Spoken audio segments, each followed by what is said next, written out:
You know, someone really should have told her that weddings aren't the place to dress, like you're auditioning for a job you're never going to get. He said it to my sister's new mother-in-law, standing 4 feet away from me, at a table of 60 guests. He didn't lower his voice. He didn't glance in my direction. He said it the way a man says things when he has never, once, considered that the person he is talking about might matter enough to be careful around. My name is Mara Ellison. I'm 34 years old, and this is the story of what happened when the man who said that found out who he was actually talking to. He turned pale, not the slow flush of embarrassment, not the hot red of shame. Pale. The kind of pale that happens when the blood leaves a person's face all at once because something has just collapsed. That they cannot rebuild. By that point, I had already won. I just let him figure it out on his own. If you've ever been written off by someone who thought they had the full picture, stay with me, because the full picture was something Raymond Holt had never once considered. The town where I grew up is a kind of place that understands itself entirely through comparison. Milvern, Ohio. Population around 14,000. 2 stoplights on Main Street and a regional medical center that everyone calls the hospital, as though there is only one hospital in the world worth acknowledging. People there measure success in a very specific currency, visible stability, a steady job at a name people recognize, a house with a 2-car garage, a husband, ideally, one with a title, not necessarily a big title, just something with a word before the last name when you introduced him at church. My mother, Diane Ellison, was fluent in this currency. She had grown up speaking it and had never considered learning another language. There were 3 of us. My sister Cassidy, who is 2 years younger than me, my brother Derek, who is 5 years younger, and me.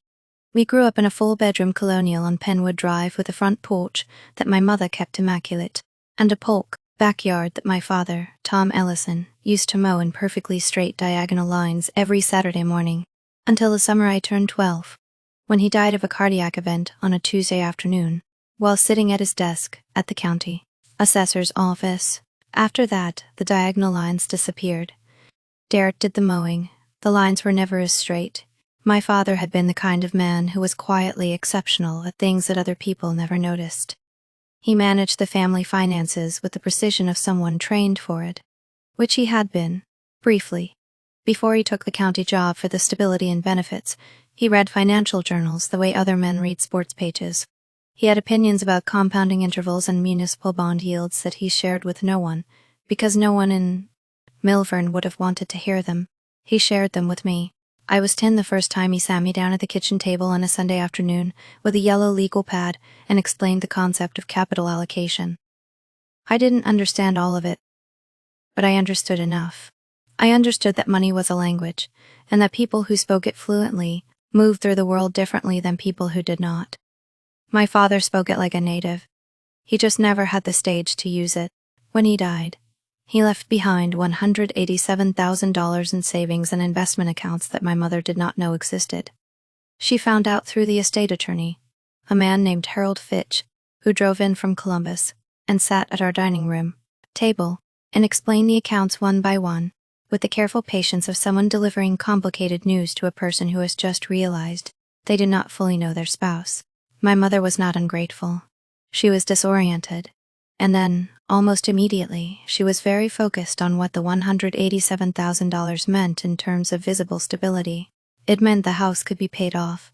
It meant Cassidy's college savings were secure. It meant Derek's braces could be the good kind. It meant that when people at church asked how Diane was managing, she could say fine with a steadiness that was now backed by something real. What it did not mean, in her calculation, was anything in particular for me. I was 12. I was fine. I would figure things out. I do not say this with bitterness.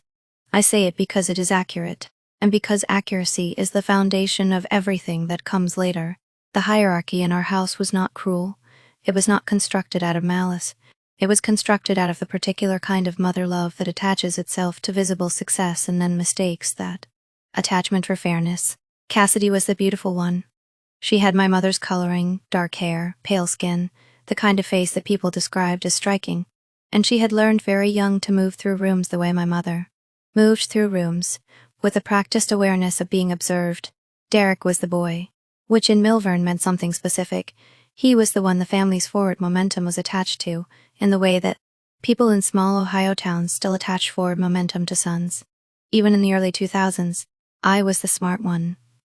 And in my mother's particular dialect of visible stability, smart was not a category that paid dividends the way beautiful or male did. Smart was fine. Smart would work out eventually. Smart could wait. My mother was not wrong that I was smart. She was wrong about what it was worth. I was reading financial statements for entertainment by the time I was 15. My father's legal pad lived in my desk drawer. The columns he had sketched out worn thin from me, running my fingers over the impressions he had left. I started a portfolio with the $2. $300 I had saved from babysitting and a summer job at the Milvern Public Library. By the time I graduated high school, I had turned it into just over $11,000 through a combination of index funds, one spectacularly well-timed small-cap bet, and the kind of disciplined patience that most 17-year-olds do not have. My mother's response to the $11,000 was a smile and a comment that I should be careful not to lose it. She did not ask how I had done it. Cassidy's response was to borrow $800 of it to buy a bridesmaid dress for a friend's wedding. She paid it back 6 months later, in 3 installments, without being asked twice. I have never forgotten that she paid it back. I have also never forgotten that she asked. Derek didn't know about the money. He was 11. I left Milvern at 18 to attend Ohio State on a merit scholarship that I had researched, applied for, and secured entirely on my own, without telling my mother until the acceptance letter arrived, because I had not wanted to watch her manage her expectations in advance. I majored in finance. I graduated summa cum laude. I stayed in Columbus. I did not go home often. Not because I was angry, but because I was building something, and building required the kind of sustained focus that Milvern, for me, made difficult. In Milvern, I was still the smart one who would eventually figure things out. In Columbus, I was just a person doing the work. What I was building, specifically, was a company called Verada Capital Partners. I will explain what that is and what it became in due course. For now, it is enough to say that I had started it at 26 with a co-founder named Jonah Park, $240,000 of combined capital, 1 institutional client, and an office that was technically a renovated coat closet on the 4th floor of a building on High Street that we shared, with a small architecture firm whose principals let us use their conference room on Tuesdays. By the time my sister called to tell me she was engaged to a man named Graham Holt, I was 33. Verada Capital Partners had 27 employees, $2.1 billion in assets under management, and a reputation in the mid-market private equity space that had been written about in 3 separate industry publications in the past 18 months. I did not mention any of this to my mother when she called to tell me about the engagement the following day.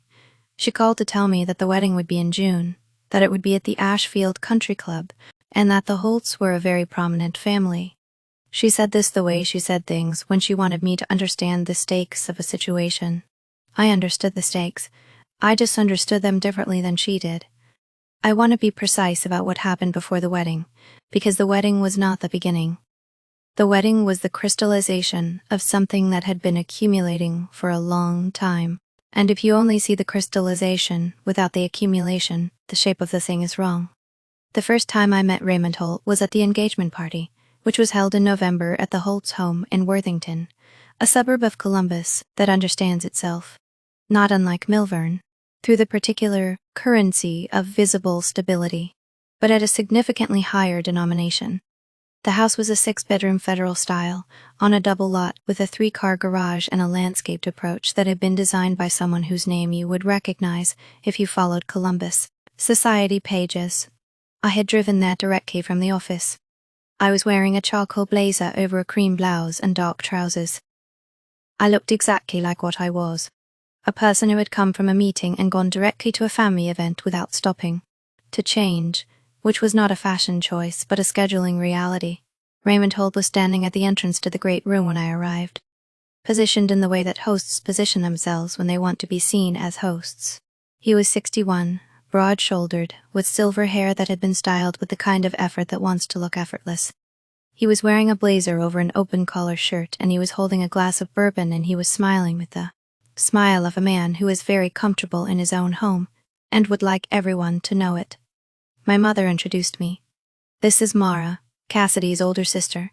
She lives in Columbus too, works in finance. Raymond Holt looked at me the way men like Raymond Holt look at women who do not immediately register as relevant. It was not a hostile look. It was a categorizing look. A brief, efficient assessment that sorted me into a file and closed the drawer. Finance, he said.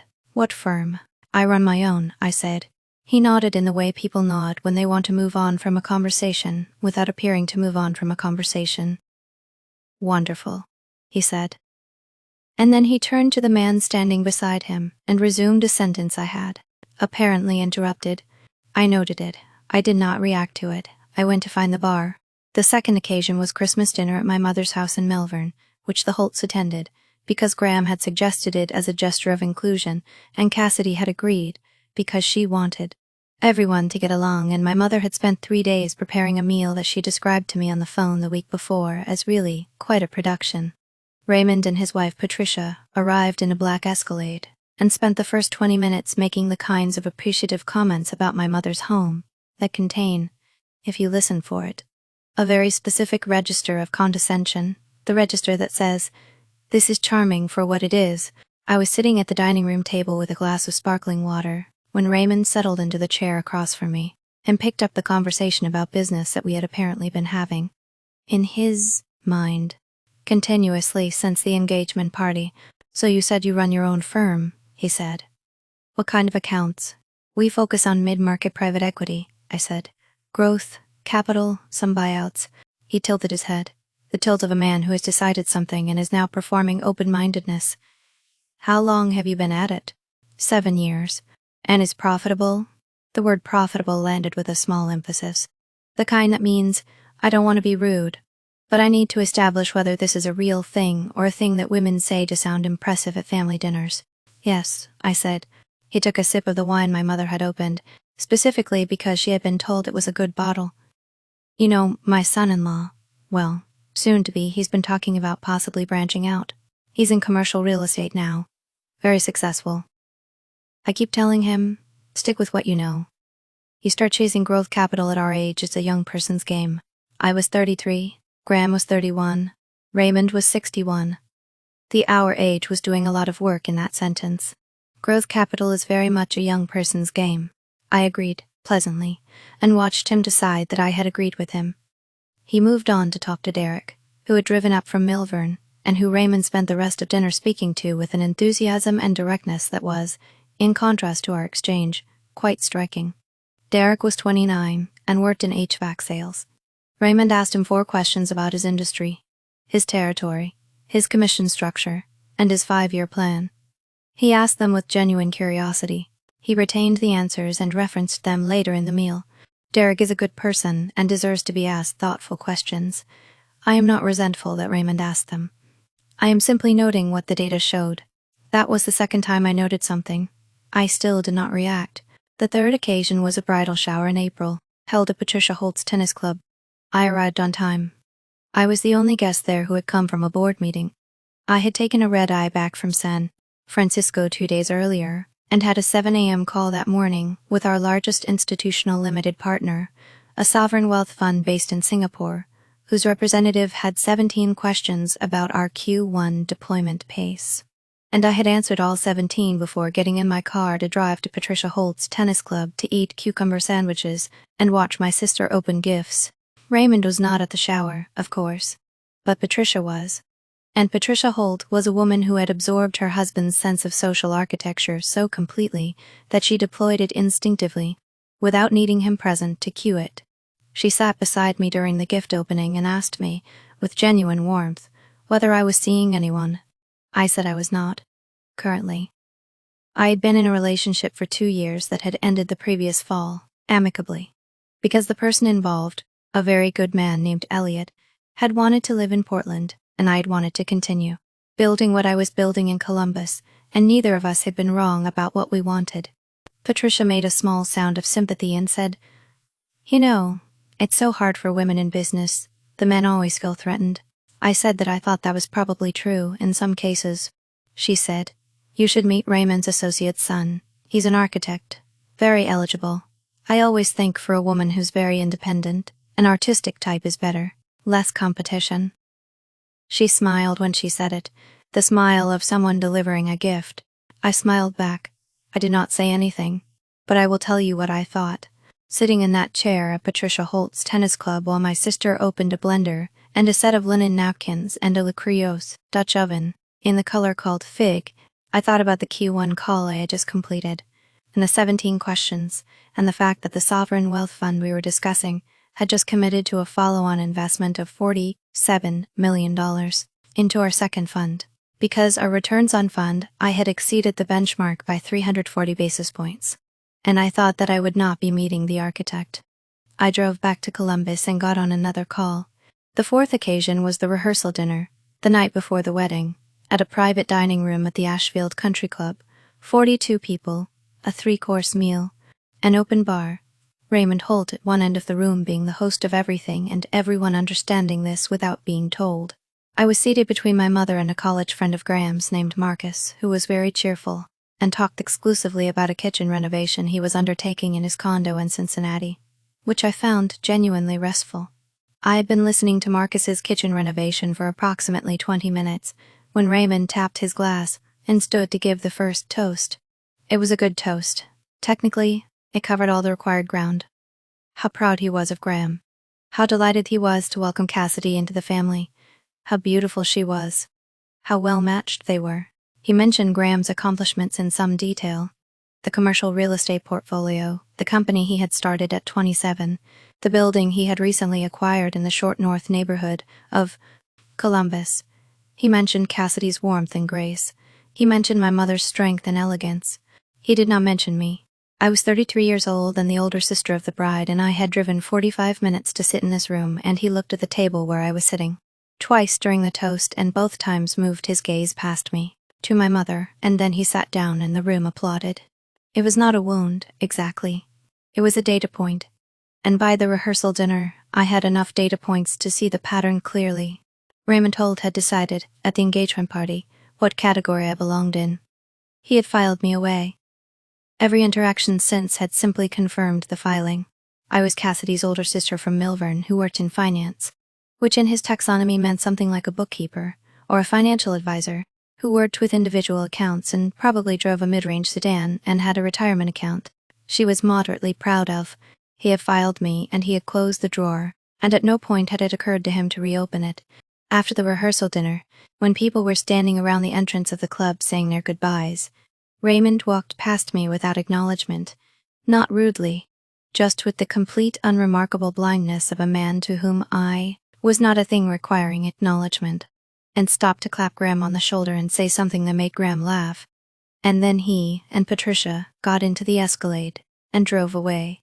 I stood in the parking lot of the Ashfield Country Club in the Ohio spring evening, and I thought very clearly, tomorrow. The wedding was the next day. June 14th, the Ashfield Country Club was arranged for 200 guests and a ceremony in the garden, and by 11 a.m., the grounds were already beautiful in the way that professionally managed outdoor events achieve beauty. Deliberately, with an investment that removed all the rough edges that real outdoor spaces have, I stood at my sister's side in the bridal suite while the photographer arranged us. Cassidy was radiant in the way that brides are radiant when they are truly happy, which she genuinely was, because Graham was a genuinely good man who loved her without complication. I was glad for her. I am still glad for her. That part was never in question. The ceremony went as ceremonies go. The vows were personal and specific, and 2 of the guests cried, including my mother, which was right.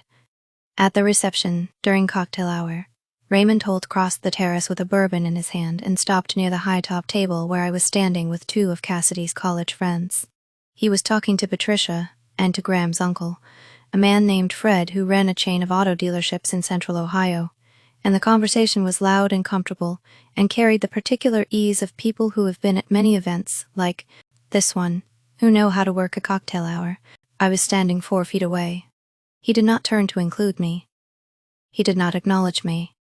And then he said it, the line I told you about at the beginning. The line about the job I was never going to get. You know, someone really should have told her that weddings aren't the place to dress, like you're auditioning for a job you're never going to get. He said it to Patricia, but it was not private. Fred heard it. The two friends heard it. A server carrying a tray of shrimp cocktail was close enough that I saw her glance over. Well, the cocktail hour was busy with conversation and music and movement, but that particular table was quiet enough that the words were clear. I was wearing a slate blue wrap dress and low heels. I had dressed specifically to not be overdressed, specifically to honor my role as the older sister of the bride, rather than anything else. I had thought, briefly, about wearing something more formal, and decided against it because I had not wanted to draw attention. The irony of this was not lost on me. I set down my glass of sparkling water. I looked at Raymond Holt's profile for exactly 3 seconds. He did not look back. I said nothing. I picked up my glass and walked to the other side of the terrace and stood next to the garden wall and looked out at the lawn where the ceremony had been. And I breathed in through my nose and out through my mouth once, the way my therapist had taught me years ago when I was 27 and burning out and needed tools for the specific moments when the world felt like it was pressing from all sides. Then I made a decision. The decision was not about revenge. I want to be clear about that, because clarity matters here. The decision was not to punish Raymond Holt, or to humiliate him, or to engineer some elaborate public undoing. The decision was simply to stop making myself invisible. I had been making myself invisible around the Holt family for 8 months. I had answered questions with brevity. I had not volunteered information. I had done what women who grew up in houses like mine learn to do, which is to take up exactly the space they are given, and not 1 inch more. Because taking up more space feels like claiming something you haven't earned the right to claim. But Raymond Holt had just said something about me, loudly, in front of 6 people, at my sister's wedding, and he had said it because he had decided I was invisible, and invisible people can be talked about freely, because invisible people don't have ears or feelings or, apparently, companies with $2.1 billion under management. I was not going to make a scene. I was not going to confront him in front of the cocktail hour. I was not going to say anything that would shadow my sister's day. But when the moment presented itself, and I knew with a complete calm certainty of someone who has been paying attention that the moment would present itself, I was going to introduce myself, properly, for the first time. I went back to the table and finished my sparkling water. I smiled at Cassidy when she came through the crowd, and hugged me, and told me I looked beautiful. I meant what I said when I said she was the most beautiful thing in the room, and I waited. What Raymond Holt did not know, and had never thought to find out, was the following. Verada Capital Partners, the firm I had co-founded with Jonah Park in the renovated coat closet on High Street 7 years earlier, had, by June of that year, grown to a firm with 27 full-time employees, offices in Columbus and Chicago, and $2.1 billion in assets under management across 2 funds. Fund I, which we had closed in 2018 at $340 million, had returned 2.4x net to its limited partners at the time of our last annual valuation, the performance that put us in the top quartile of comparable funds for that vintage year, and generated, for our investors, approximately $476 million in realized and unrealized value, above their original capital. Fund II, which we had closed the previous fall, at $890 million, was 18 months into its deployment period, and already showing early portfolio company results that had attracted significant attention from the institutional investment community. In January, Institutional Investor had published a brief profile of Verada under the headline, "Columbus Firm Beats the Coasts." Jonah had framed it. I had not. What Raymond Holt also did not know was that his company, Holt Commercial Group, the Columbus area commercial real estate development and brokerage firm that Raymond had built over 30 years, and that he was, by all accounts, very proud of, had been in discussions for the past 6 weeks with one of Verada's portfolio companies about a significant transaction. The portfolio company was called North Bend Logistics. We had invested $28 million in North Bend in early 2022, a growth equity round that had funded their expansion from a regional warehousing and last-mile logistics operator into a company with 11 facilities across Ohio and western Pennsylvania. North Bend's CEO, a woman named Gretchen Lau, had grown the company's revenue from $41 million to $114 million in the 2 years since our investment. And in March of that year she had begun exploring the acquisition of a 340,000 square foot distribution facility in the Dublin, Ohio area. Holt Commercial Group had the listing on 3 candidate properties. Gretchen's team had been in conversations with Raymond's brokerage division. The potential transaction value, depending on which property was selected, was between $18 million and $24 million. Raymond's firm earned commissions on commercial real estate transactions. A transaction in the $18 to $24 million range, at a standard commission, was meaningful revenue. And the person who made the final call on capital allocation decisions for North Bend Logistics, the person who sat on North Bend's board, the person whose approval Gretchen Lau would need for a transaction of this size, the person who would review the term sheet and the property assessment and the cap rate analysis before anything was signed, was me. I had not made this connection when the discussions began. Jonah had told me in April that North Bend was looking at properties in Dublin and that Holt Commercial had the listings. And I had filed it in the same place I filed most. Operational details of portfolio companies during active deployment. As information I was aware of and would engage with when it came to a decision point. It was only at the rehearsal dinner, watching Raymond give his toast, that I had pulled the thread and looked at the full picture. And then at the cocktail hour, standing 4 feet from a man who was describing my appearance to his wife in terms of my failure, I looked at the full picture again. Very clearly. I did not do anything with this information immediately. That was important. The information was not a weapon, it was simply a fact, and facts have their own timing. What I did, in the 2 hours between the end of cocktail hour and the moment presented itself, was the following. I called Jonah from the parking lot during dinner service when I stepped out for 7 minutes. I told him I needed to confirm the status of the North Bend Holt commercial discussions.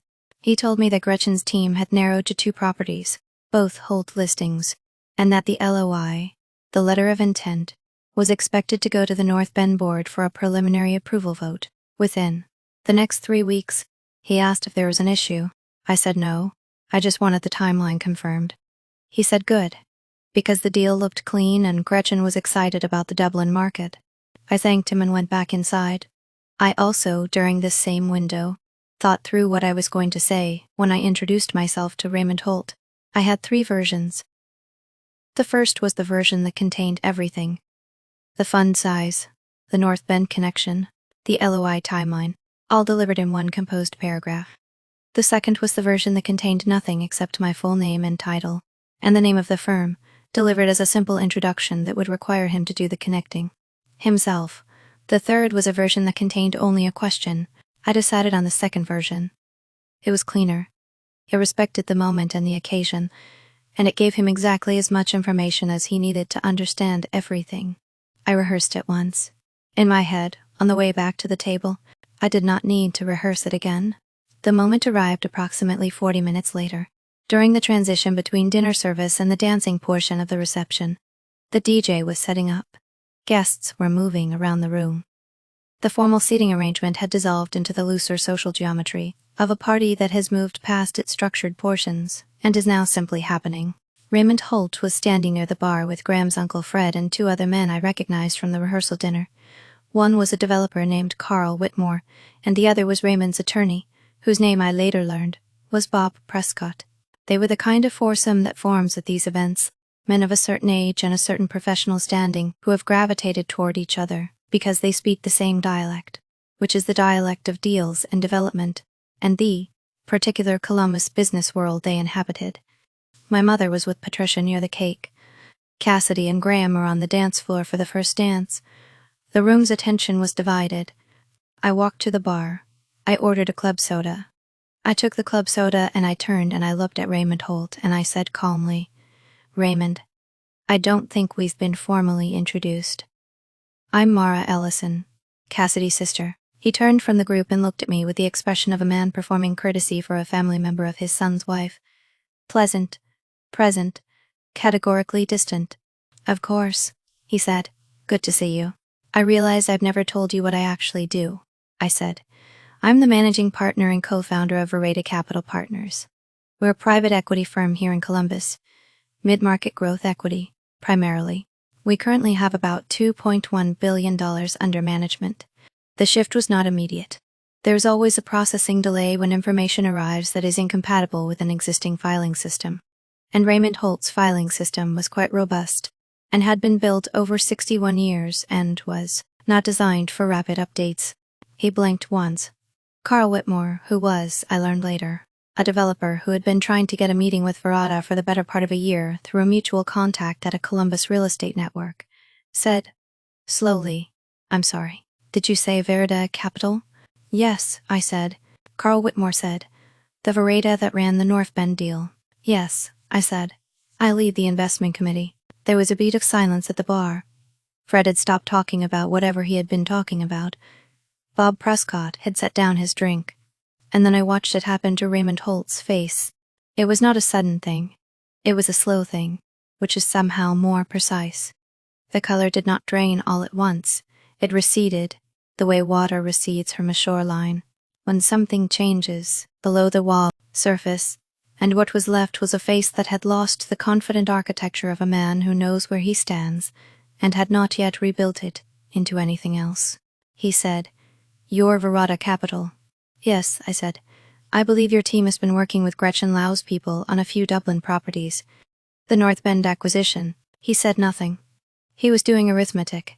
I could see him doing it. The arithmetic of what he had said at the cocktail hour, and who had been standing nearby, and whether I had heard it, and what it meant that the woman he had described as auditioning for a job she was never going to get was the managing partner whose approval would govern a transaction his brokerage had spent 6 weeks cultivating. "That's right," he said finally. His voice had the quality of a man who has decided to proceed calmly, because proceeding calmly is the only available move. "It's a good deal," I said. "Gretchen is very thorough. I imagine your team has found her easy to work with." "Very," he said. I smiled at him. It was not a triumphant smile. It was the smile of someone who is simply at a party, being pleasant. "It was good to finally introduce myself properly," I said. "Enjoy the rest of the evening," and I walked back to the dance floor to watch my sister dance. Fred said something after I left. I don't know what it was. Carl Whitmore laughed. Not unkindly, but with the specific energy of a man who has just witnessed something that he will describe to other people later. Bob Prescott picked up his drink again. Raymond Holt stood at the bar for another 90 seconds before he went to find his wife. I know the 90s, because I was watching from the dance floor. Not with satisfaction. Exactly, with the particular calm of someone who has been patient for a very long time and has just seen the patience pay out. The thing about moments like that one is that they do not end at the moment. They unfold in the days that follow, in the shape of phone calls and realizations, and the slow rearrangement of facts that people had previously arranged incorrectly. 3 days after the wedding, Jonah forwarded me an email from Gretchen Lau's team. The email confirmed that North Bend had selected their preferred property, a 300 NT 40,000 square foot facility on Rings Road, Dublin, one of the Holt commercial listings, and was ready to proceed to the board approval stage.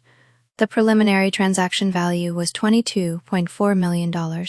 Jonah's note below the email said, "Clean deal. Ready for your review when you're back from whatever you were doing this weekend." I sent Jonah a calendar invite for the following Tuesday. 4 days after the wedding, my mother called me. She opened with the weather and then with a summary of the gifts Cassidy had received, and then with a description of Patricia Holt's outfit. And then, in the particular way she had of approaching things she didn't quite know how to approach, she said, "Raymond Holt was asking about you. Patricia called me yesterday." I said, "Oh." She said Raymond wanted to know more about your company. He was asking Cassidy too, apparently. She told him you were very successful, but she didn't know all the details. My mother paused. "I didn't know all the details either, Mara." $2 billion. $2.1 billion, I said. "Under management. It's not the firm's money. It's capital we manage for institutional investors." "Still," she said. "Still," I agreed. There was a pause that contained 17 years of Sunday phone calls in careful distance, and the particular language of a mother and daughter who love each other, but have never fully translated each other. "Why didn't you ever say?" she said. It was not an accusation. It was a question with weight in it. "You never asked," I said. And then, because that was true but also sharper than I intended, "I mean, I didn't talk about it because it felt like showing off. It's just what I do." "It's not just what you do," she said. "It's remarkable. I did not know what to do with that, so I said thank you." and we talked about Cassidy's honeymoon itinerary for a while, and then we said goodbye.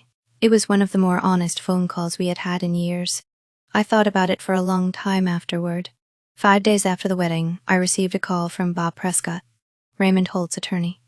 He identified himself and said that Raymond had asked him to reach out to see whether Verita Capital would be interested in a conversation about some upcoming projects that might benefit from growth, equity, involvement. I told Bob Prescott that I appreciated the outreach and that Verita's deal pipeline was quite active at the moment, but that he was welcome to send a summary of what Raymond had in mind to our general inquiry address, and we would have the appropriate member of our team follow up. Bob Prescott said that sounded great, and that he would get something over in the next few days. I said thank you and hung up and sat at my desk for a moment. I was not going to take Raymond Holt on as a client. That was not a decision made out of spite. It was a decision made out of portfolio strategy. Raymond's development business operated in a segment and at a scale that was not aligned with Verita's investment thesis. There were 200 firms in Columbus that would have been delighted to work with Holt Commercial, and Raymond would find one of them and do fine. But I sat at my desk for a moment anyway. Because what had just happened was not that Raymond Holt had called me. Raymond Holt had called me through his attorney. He had constructed a business rationale for contact that allowed him to reach out without acknowledging anything directly.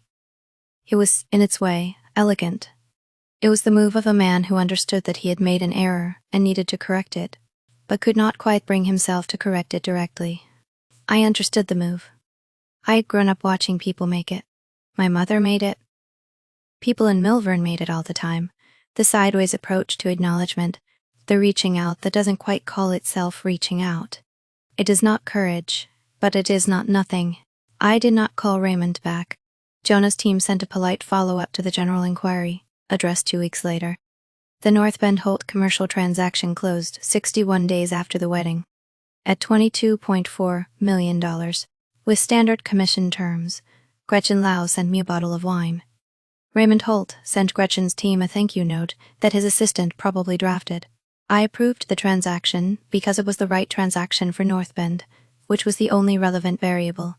The aftermath of that day was quieter than the day itself, which is almost always how it goes. Raymond Holt did not apologize to me. Not directly. Not in person. I did not expect him to. Men who say things like that about women at cocktail hours are rarely men who have the vocabulary for direct apology. And Raymond Holt was a man whose architecture had been built in such a way that the word sorry would have required dismantling something structural to reach. He did not do that. What he did instead was adjust his behavior in every subsequent encounter with a care that was itself a kind of acknowledgement. At Cassidy and Graham's first anniversary dinner, which my mother organized at a restaurant in Columbus, and to which the Holts were invited, Raymond shook my hand when I arrived and asked, with what appeared to be genuine curiosity, how the second fund was performing. He listened to the answer. He asked a follow-up question. It was not warmth, but it was attention, and attention was the thing he had withheld. So attention was what had changed. Patricia Holt called me 3 weeks after the wedding, ostensibly to thank me for being such a lovely presence at the reception. She did not mention the architect. She mentioned, instead, that she had read the institutional investor profile and found it very impressive. She said the word impressive the way people say words they have recently learned, the true weight of. I thanked her. I meant it. My mother and I have had 6 more honest phone calls since the wedding. That is 6 more than we had in the 10 years before it. She has visited my office in Columbus twice. The second time, she brought Derek, who had apparently been reading about private equity on the internet, and arrived with questions that were more sophisticated than I expected. I answered them. He listened, the way my father used to listen, with his whole attention, and a yellow legal pad. He asked if he could intern with us over the summer. I said I would talk to Jonah. Cassidy knows about the cocktail hour comment. I told her 3 months after the wedding, when enough time had passed that it was a story and not an open wound. She was quiet for a long time. Then she said, "I'm sorry I married into that." I told her she hadn't married into anything she needed to be sorry for, because Graham was not his father and never had been. She agreed. We left it there. Graham knows, too, because Cassidy told him. I don't know what he said to Raymond about it. If anything, it is not my conversation to know about. Carl Whitmore, the developer who had been trying to get a meeting with Radha, the one who recognized the firm's name at the bar, reached out through a colleague 4 months after the wedding. We took the meeting. The deal he pitched was not the right fit for our fund strategy, but the meeting was professional and straightforward. And at the end of it he said, "Your brother-in-law's father clearly didn't know who he was dealing with," and laughed. I said something neutral and thanked him for coming in. Fred, Graham's uncle, told the story at Graham's firm holiday party in December, according to Cassidy. I wasn't there. She texted me a laughing emoji with no additional context, and I understood what it meant. There are things that did not change. Raymond Holt's fundamental architecture did not change. The way he moves through rooms, the way he categorizes people at engagement parties, these things are 61 years in the making, and they do not reorganize themselves because of a single evening at a bar. He is still a man who sizes people up at the entrance to his great room and closes the drawer. He is simply more careful now about which drawer he's filing me in. I do not require his admiration. I do not require his apology. I required only that he see me accurately. And he does. Now, that is sufficient. My mother asked me, on one of the honest phone calls, why I had never told the family how large Varada had become. I thought about the answer for a while. Before I gave it, I said, because I was afraid of what it would mean if I told them, and they still didn't see it. She was quiet for a moment. Then she said, I would have seen it. Maybe, I hope so, but I had needed to be certain before I risked it. I am certain now. It is October as I record this, 4 months since the wedding. The leaves are turning over the Scioto River, which I can see from my office window when I stand at the right angle, which I almost never do because I am usually sitting at my desk, or in a conference room, or on a call, which is the texture of the life I have built and which I do not experience as a deprivation. Let me tell you what I lost. I lost the version of myself that believed making yourself invisible was a form of protection. I had been practicing it for so long that it had started to feel like humility, which it was not. It was its own kind of fear. The fear that if you took up the space you had actually earned, and someone still looked past you, there would be nothing left to blame but yourself. Invisibility was insurance. I did not need the insurance anymore. I lost the particular exhaustion of waiting to be discovered. For years I had operated under a quiet belief that eventually the people who mattered would look closely enough to see what was there. Raymond Holt taught me something I should have learned earlier. Some people are not looking. Some people have already decided, and waiting for those people to look closely is a form of outsourcing your own identity to someone who has no investment in getting it right. I lost the idea that being the smart one in a family that prizes other things is a temporary condition you grow out of. You don't grow out of it. The family dynamic that was set when you were 12 is the one that will be present at your sister's wedding, at the rehearsal dinner, at the Christmas table, at every gathering where the old architecture reassembles itself. You can love the people inside the architecture and still understand that the architecture is not going to change because you want it to. It will only change when the information available to it changes, which is what happened. What I gained. I gained the 6 honest phone calls with my mother. I betrayed a great deal for those calls. I gained the look on her face when she came to the office the second time and stood in the conference room and looked at the city through the floor-to-ceiling windows and said, very quietly, your father would have understood all of this. I did not respond to that. I did not need to. I gained Derek's yellow legal pad and his questions about private equity.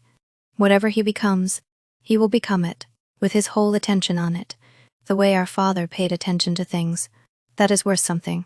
I gained the clarity that comes from having been underestimated completely by someone who had access to all the visible information, and still got it wrong. It is a clarifying thing to be underestimated completely.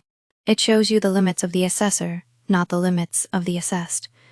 I gained the wedding story, which I now tell calmly and which people find useful, not because of what happened to Raymond Holt, but because of what happened before it.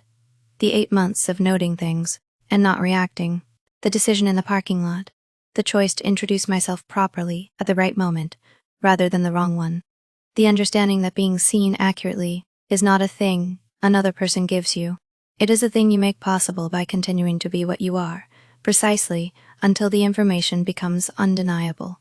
If any of this stayed with you, if you've been written off by someone who thought they had the full picture, or if you're in the middle of your own quiet accumulation, I'd like to hear what you took from it. And if you want to follow along, there are more stories where this one came from. I am Mara Ellison. I am 34 years old. I run a private equity firm with $2.1 billion under management, and I am the older sister of a bride who married well. And I grew up in a 4-bedroom colonial in Milvern, Ohio, with diagonal lines in the backyard that were never quite as straight after my father died. I contain all of those things at once. They are all true. None of them cancels the others. That is the only thing I have ever needed anyone to understand.